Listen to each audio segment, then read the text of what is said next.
वाल्मीकि रामायण के अनुसार वनवास से वापस अयोध्या आने के बाद श्री राम और सीता जी को पहली बार पता चला कि वे माता पिता बनने वाले हैं। माता सीता के गर्भवती होने की सूचना मिलने पर पूरे महल में खुशियों का माहौल फैल गया। प्रभु श्री राम के साथ साथ परिवार के सभी सदस्य अत्यंत प्रसन्न थे, लेकिन यह खुशियां बहुत देर तक नहीं टिकी। जब यह बात प्रजा तक पहुंची तो लोग सीता माता को शक की नजरों से देखने लगे। जल्द ही यह बात सबको पता चल गई कि सीता जी अपने पति से दूर लंका में रहकर आई हैं, और यह सब जानते हुए भी श्री राम ने उन्हें अपना लिया।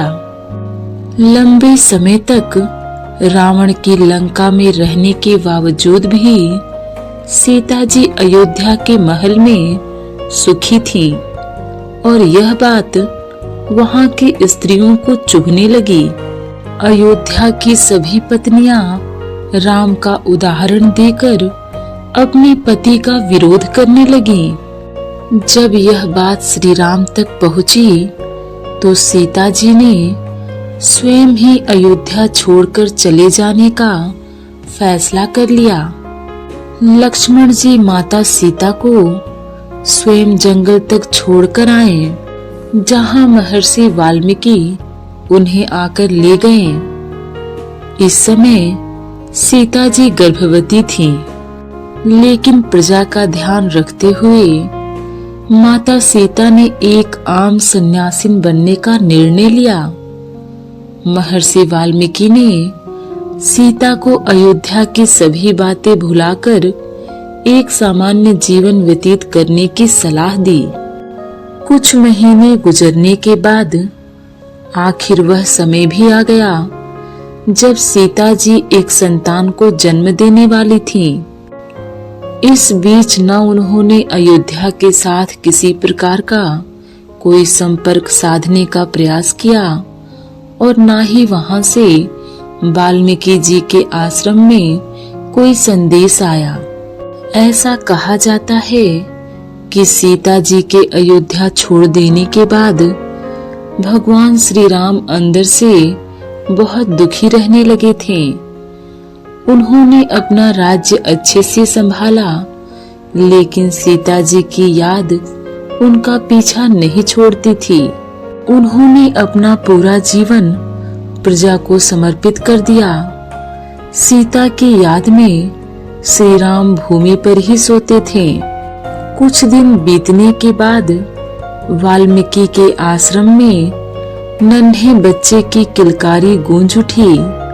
सीता जी ने एक सुंदर बालक को जन्म दिया। सीता जी द्वारा संतान को जन्म देने की घटना से संबंधित कई कहानियां प्रचलित हैं।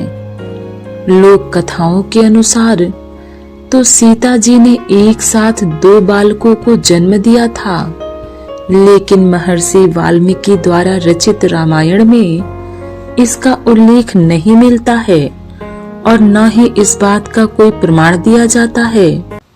जिस पुत्र को सीता जी ने जन्म दिया उसका नाम लव रखा गया। लव के जन्म के बाद सीता जी का अधिकतम समय उसके पालन पोषण में गुजरता। आश्रम के अन्य लोग भी उस बालक का ध्यान रखने में सीता जी की मदद करते।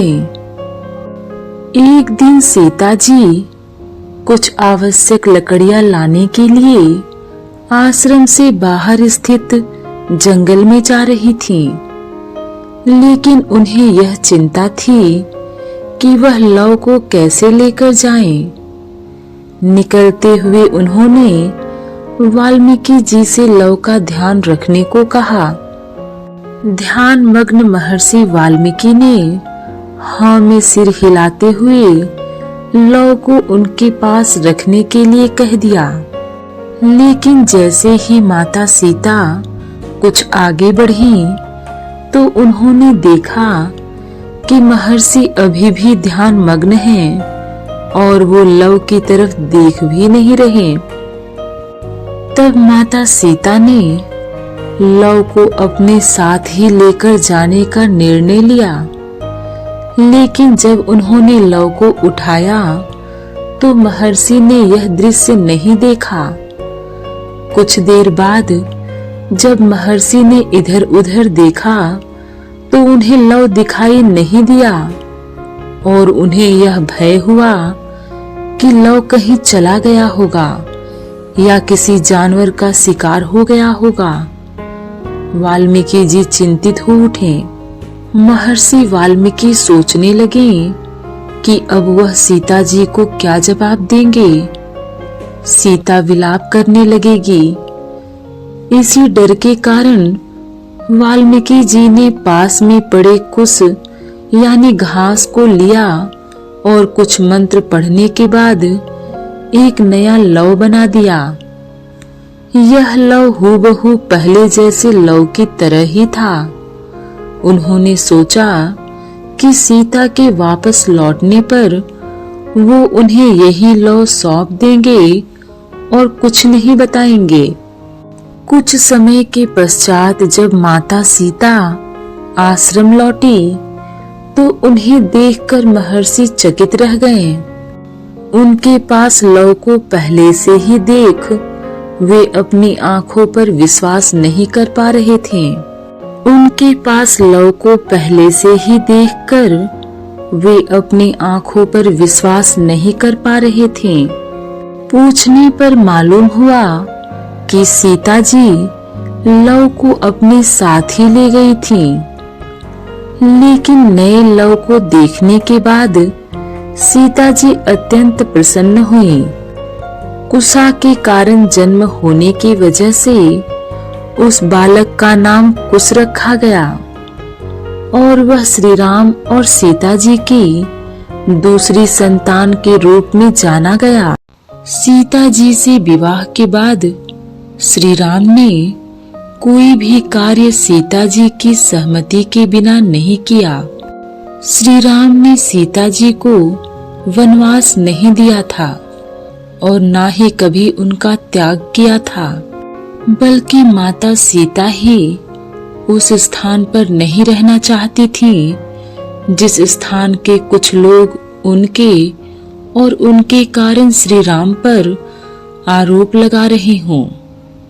अतः मन में एक प्रतिज्ञा करके और श्री राम की आज्ञा लेकर सीता जी ही उस स्थान को छोड़कर चली गई थी, न कि श्री राम ने सीता जी का त्याग किया था।